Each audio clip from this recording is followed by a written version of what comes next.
Good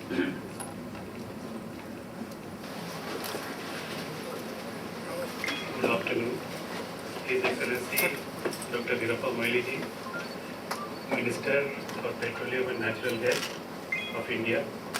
We are so happy that you are with us today with the faculty, staff and students of AIT, Asian Institute of Technology. It is a very rare occasion that a person of your stature is with us from India, and we are here a small community, but we are our students are regarded to be one of the best students in AIT. So today I am very happy for presence of all our community members here, and I am also very happy that our ambassador, His Excellency Anil Wadhwa ji, is also there with us, and he has been very supporting to us during the most difficult time of the floods, and whatever problems we had, he was with us. Thank you very much, sir. So now I will invite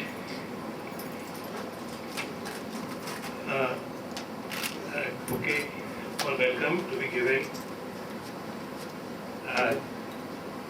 to our chief guest today.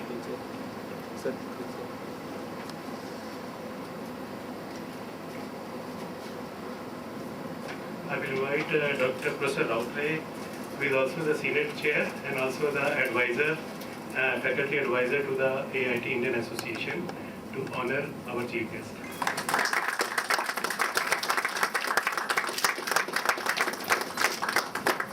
Now I invite AIT Indian Association Student President to honor His Excellency the Ambassador Anil Wadhwa ji.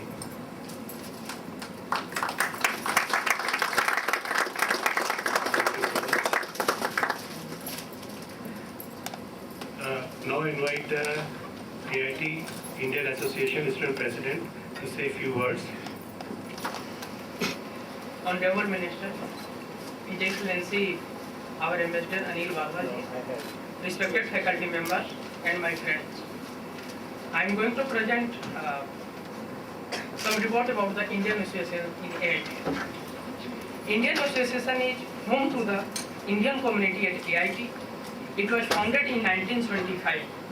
At present, 114 members are part of it, including the faculty, staff, students, their family members, and some alumni within and outside AIT.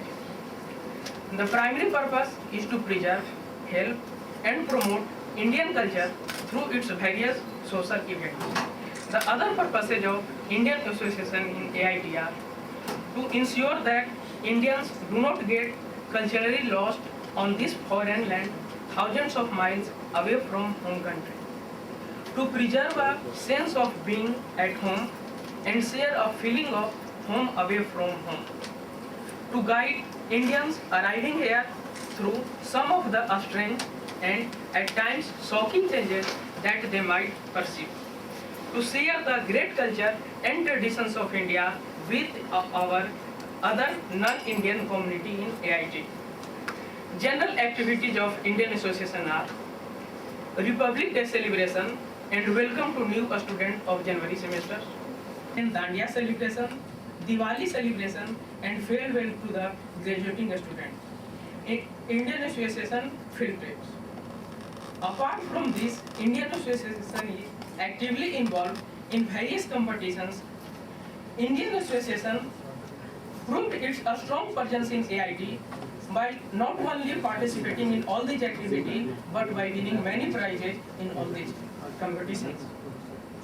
This year, Indian Embassy financially supported us with a grant of 20,000 baht. We are really grateful for this assistance.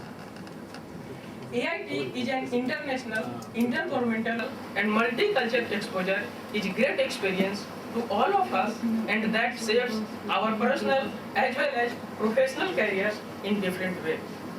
Thank you very much for your kind attention. Jai Hind. Now I invite Mr. Bajinder Pal Singh ji to come and tell a summary report of Government of India consistent support to AIT. And before that, I will introduce Dr. Kumar Sivanappan, who is our Vice President of Academic Affairs.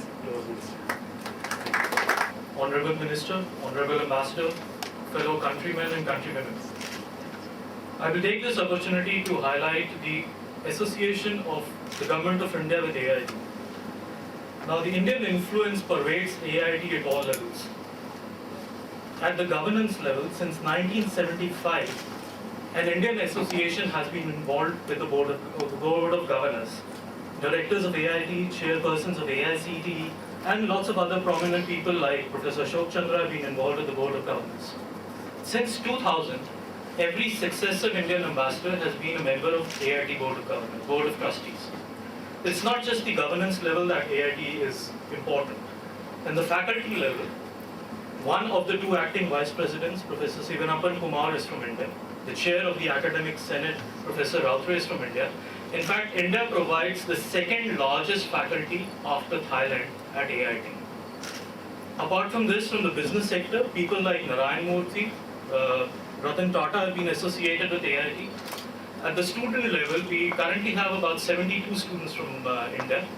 However, this number is much lesser than our neighboring countries, Nepal, Myanmar, and Pakistan. But this is history. Now, AIT has to move ahead, and the Indian Association and Partnership has to move ahead. Honorable Minister, AIT represents a perfect example of India-ASEAN cooperation. As we move on and celebrate India plus ASEAN 20 years, AIT is a perfect pathway for entry into the ASEAN Economic Community, or AEC. As India helps in building a road connecting the northeast via Myanmar, AIT actually lies right on the very pathway. Now, the Indian influence of AIT has been that perfectly epitomizes India's soft power. I think it's now time to build on that soft power, capitalize on that soft power, and concretize it in some manner. Our acting president has referred this to you. Perhaps India can invest more in AIT, in infrastructure development, creating an India House, offering India-ASEAN scholarships for Indians to study here and ASEAN nationals to study there, and also to support the Indian library perhaps, because the Indian publishing industry is famous worldwide. Now all this is there for your consideration, because our feeling is that the tremendous influence that India has, we need to concretize it and move ahead. And to use a quote from your magnum opus, India Unleashed, we need to unleash India not only in AIT, but Thailand and AEC as well. Thank you so much. Thank you, Bajendra ji. Now the time has come we have been waiting for. So I invite His Excellency Dr. Virappa Moily ji to address us.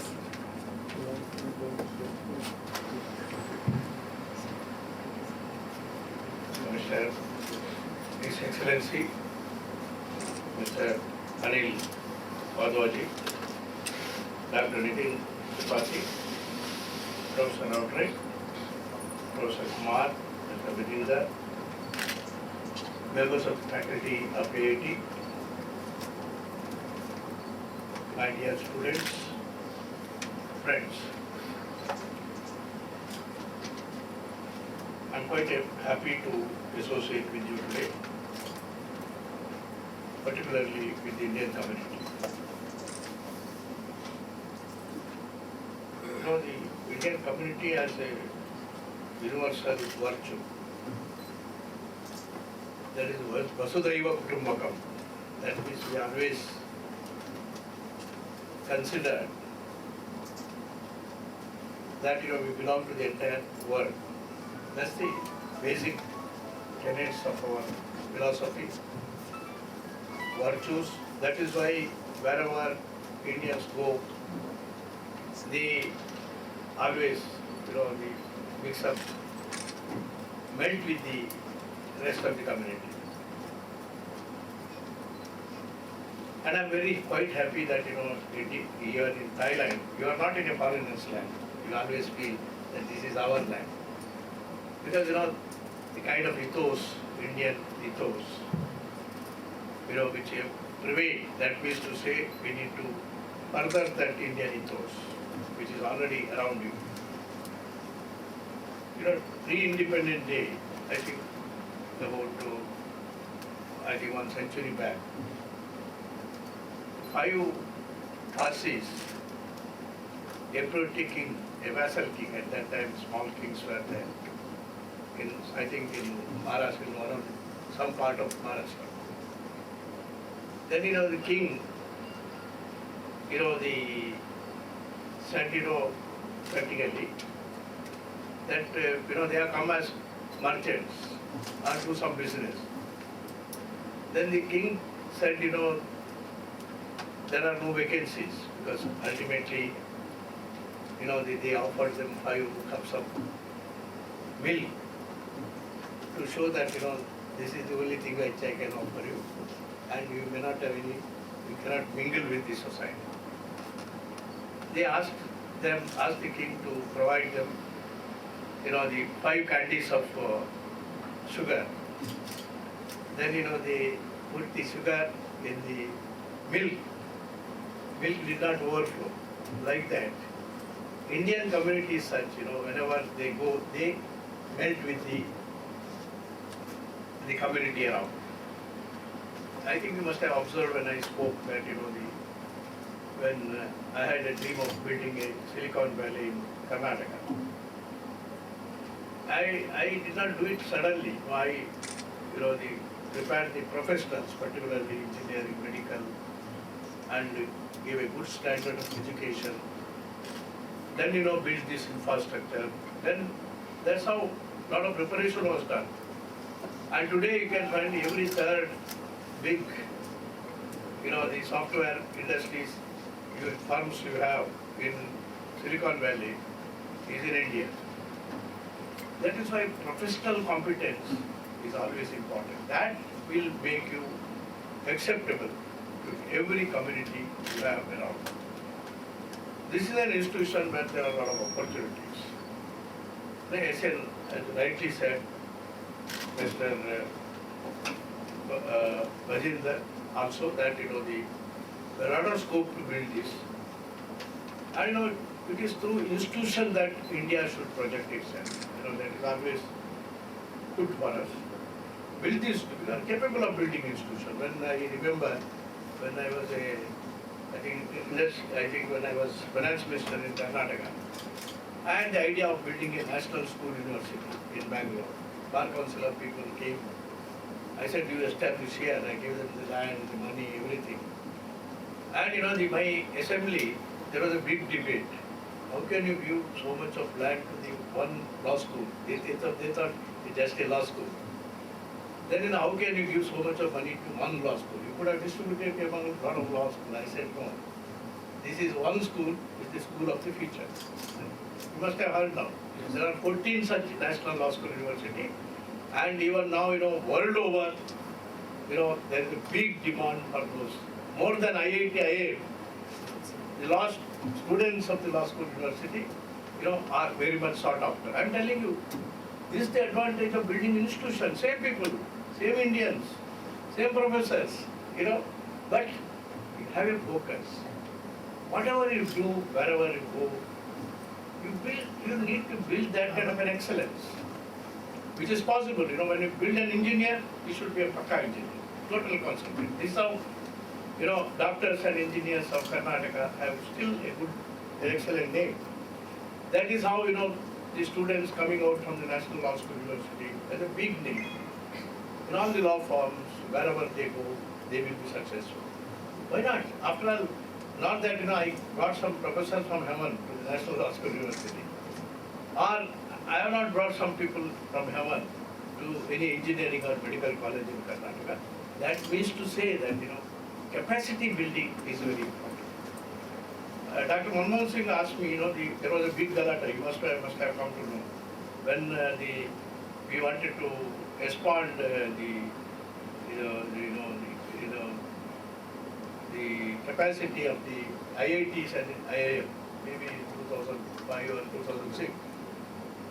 And there was a big uproar, particularly backward classes, 27% to be increased. That means you have to, there was uproar. Then Dr. Manmohan Singh, Prime Minister, asked me to, say, so there is a turbulence, there will be a bloodshed on the streets of Delhi. Why don't you resolve it? I said, how can I resolve it? Then ultimately I was made a chairman of the oversight committee. Then I asked all the directors were protesting, all directors of the IITs and IIMs, and all the apex institutions in the country, they were protesting. No, we can't. I called all of them, all the directors. Then asked them, what is your problem? This IIT, IIM has expanded only 1% all the 40 years. Just telling you. Because they are considered to be sacred cows. So the accessibility was closed practically for everybody. Even person securing 98% mark, he could not get admission to the IIT net. That was the stage. I said, I want to expand. I gave a principle called expansion, inclusion and excellence. In a small pond, you get only selected fish. And you cannot choose. You don't have that kind of a quantity. Suppose an ocean, you have plenty of fish and good selection. This is what I say, expand. Then include. While doing it, you will have to include. And then thereafter, generally, education system in the country will become excellent. You may be an excellent student. You may be this is only an island of excellence we don't want in the country. We should have ocean of excellence. Why not do it?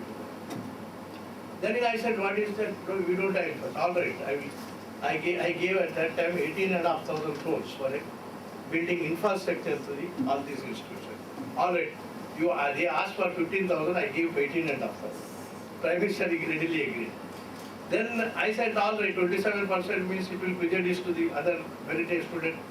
We will expand 54%. Everybody was shocked. These are the institutions not expanded, quality will come down.